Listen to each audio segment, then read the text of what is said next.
All right, we made it to Watson Lake in the Yukon. How about that? And I've got something here to show you. Um,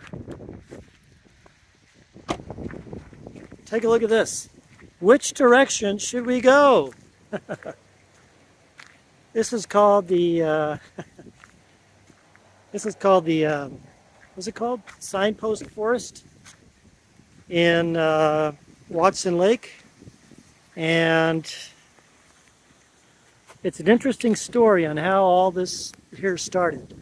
So way back in 1942, while the Alaska Highway was being built, there was a soldier that got injured somehow, and so he was kind of recuperating here in Watson Lake and then doing some light duty. And so the commanding officer here said, well, why don't you go out here and fix up the signpost that's out here in town. You know, there was only one signpost at the time. And so he did. And then while he was at it, he decided, well, you know what? I'm going to make a signpost for my hometown. And as soon as he did that, then other soldiers said, hey, that's a pretty good idea. So they started putting up their signposts, and so that's how the Signpost Forest got started.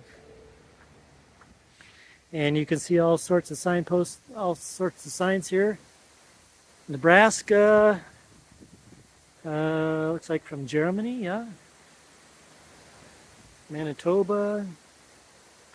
There's one over here from Australia. I mean, they're from all over the place.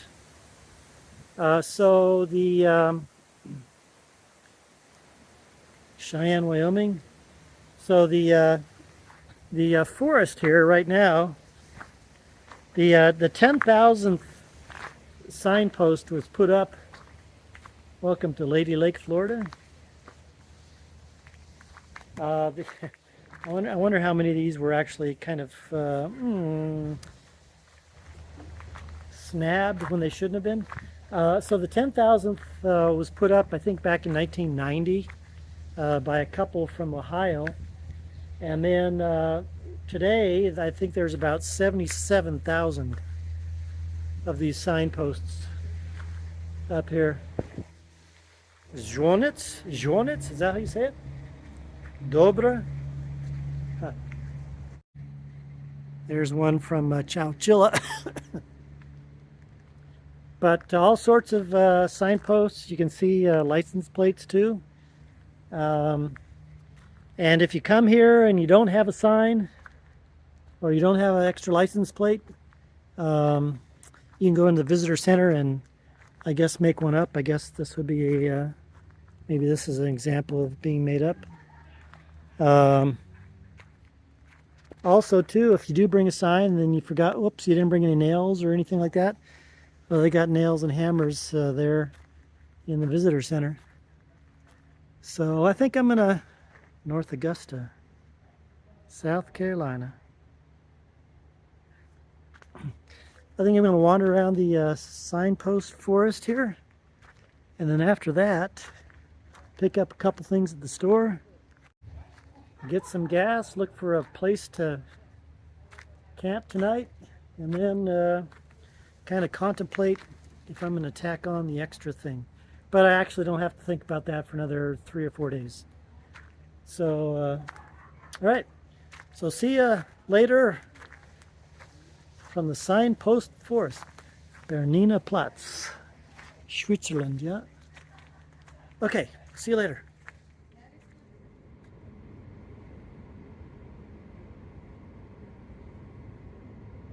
Well, here's a spot for tonight.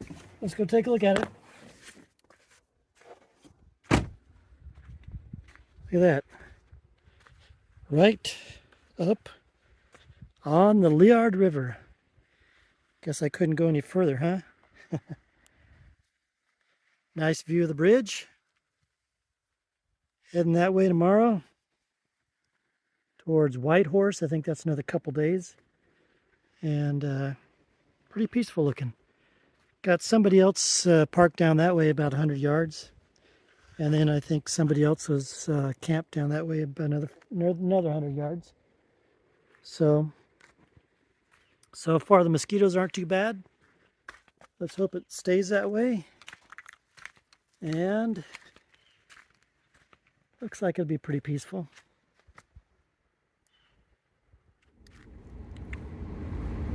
Well, good afternoon. Yeah, it's afternoon. It's actually 2:30, and it's actually 2 afternoons later, not the next afternoon. I stayed at that river camp for yesterday because it was raining. Didn't want to drive in the rain. So anyway, which is actually, I guess, pretty good, because when I kind of do this, I'm in between the bubbles of cars, so that I, for the most part, have the whole road to myself. And I don't have to worry about it being dark, you know, when I get to where I'm going to go camp, because it doesn't get dark till about 11 o'clock. Anyway, so the goal today is somewhere short of Whitehorse. I'm still in the Yukon, so going to Whitehorse. Yeah, I'll go into Whitehorse tomorrow and probably camp just somewhere around town. But for tonight, I think it's just going to be some random forest spot about 180 miles from here. So on we go.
Eventful day of driving. It's only about 3 hours, and I ended up at this place over here. I don't know the name of this lake, but we're just east of a lake called Squanga Lake. But this is this, and then another one right beyond is a little lake that's just on the southeast corner of Squanga Lake. But nice view, and got a breeze, so there's not many mosquitoes. Look at that. So pretty nice view. Yes, it is. This is also a previously used camp spot, but it's like a random place off the highway, about an hour and a half away from Whitehorse. But serves its purpose, that's for sure. And also it's grizzly country. I saw a grizzly coming in, so I guess I gotta be careful. So if you don't see me after this, after this, then you know that I wasn't careful enough. Okay, that's it for now. Okay, I guess I was careful enough last night and nothing came and got me. But here's one last look at the campsite. Nice lake, that's for sure. Would have been a good time to be here maybe a few days ago when it was 78 and 80. Would have been a good spot for cleaning off, if you know what I mean.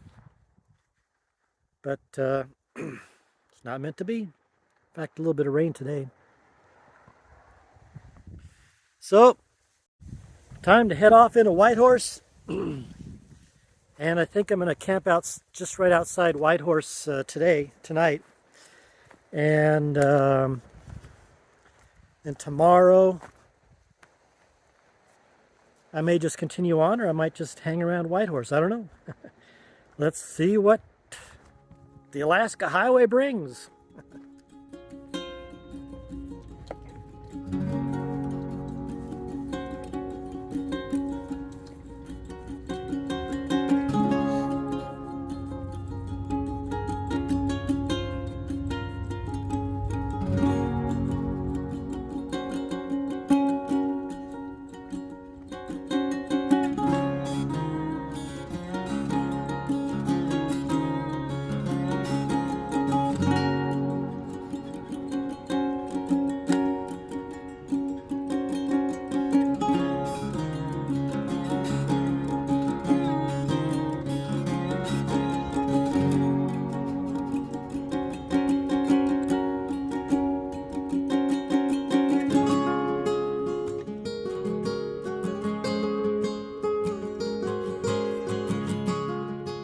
Well, as you can see, this is not Whitehorse.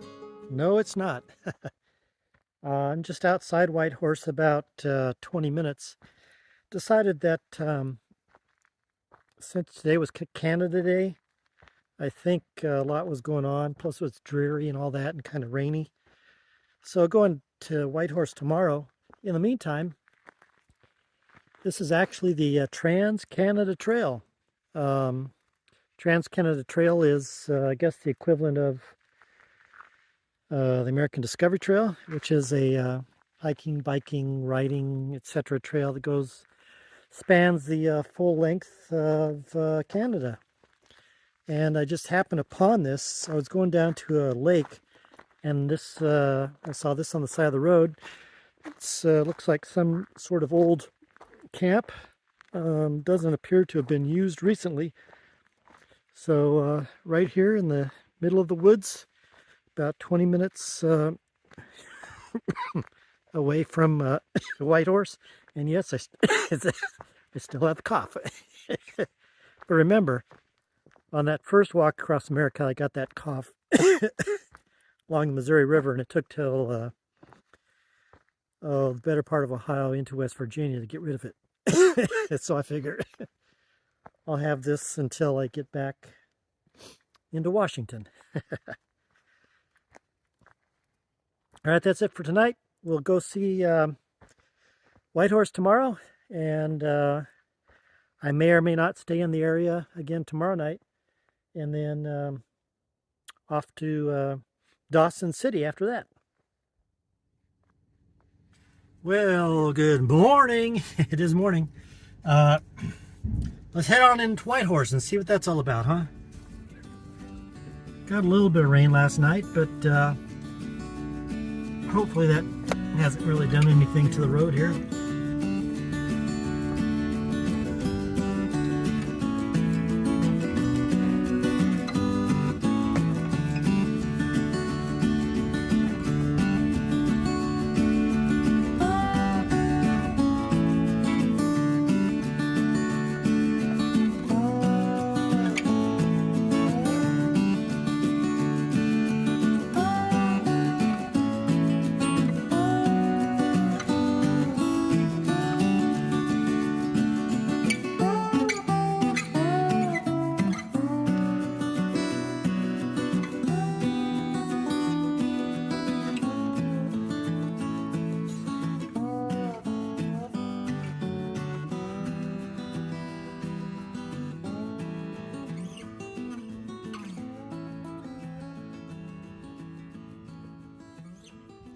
Okay, you ready to see a little bit of Whitehorse?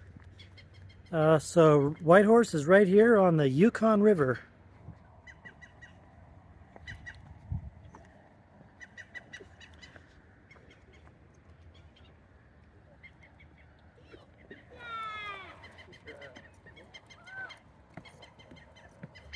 It's kind of a pretty setting, isn't it? Now, Whitehorse actually started up in the 1800s. There were, typical trappers came through, miners came through. but it was just a series of trails that were around, no roads or anything like that.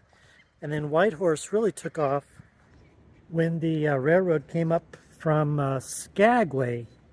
I think that was around 1900 is when that was. And the railroad came up from Skagway, and then I think the Klondike Gold Rush was coming along about that same time.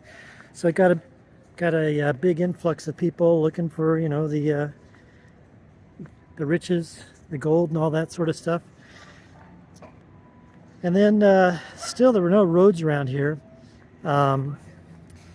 When the railroad came up, the only way that anybody can get anywhere was just basically on the river, the Yukon River, and then the other rivers in the area. So the railroad came up, and then they would offload stuff, and they'd go up on the paddle wheelers to wherever it is they were going to go. And Whitehorse basically stayed the way it was for a while, and then it got its next biggest boom during World War II when the Alaska Highway was being built. And so that brought a big influx, of course, of all the construction guys from the military and all that. And then that's when the Alaska Highway got built, and that's when Whitehorse got its opening to the outside world beyond more than just the railroad and the riverboats. And so then here's basically the downtown Main Street of Whitehorse.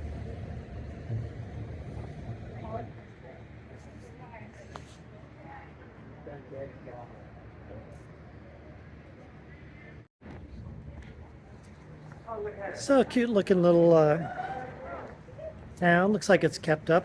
Whitehorse, by the way, is the capital of Yukon, and if you can believe this, the size of the Yukon, 2/3 of all the people that live in Yukon live here in Whitehorse. It's about 28,000 people here, which is actually a pretty good sized town considering where it is. So that's our quick tour of Whitehorse. Our next town is going to be Dawson City in 2 or 3 days, depending upon how long I want to take to get up there. So let's continue moving on. So I was just coming across the border. They just looked at the thing and looked at my passport and said, okay, you're good to go. Didn't ask me any questions. And now look at this.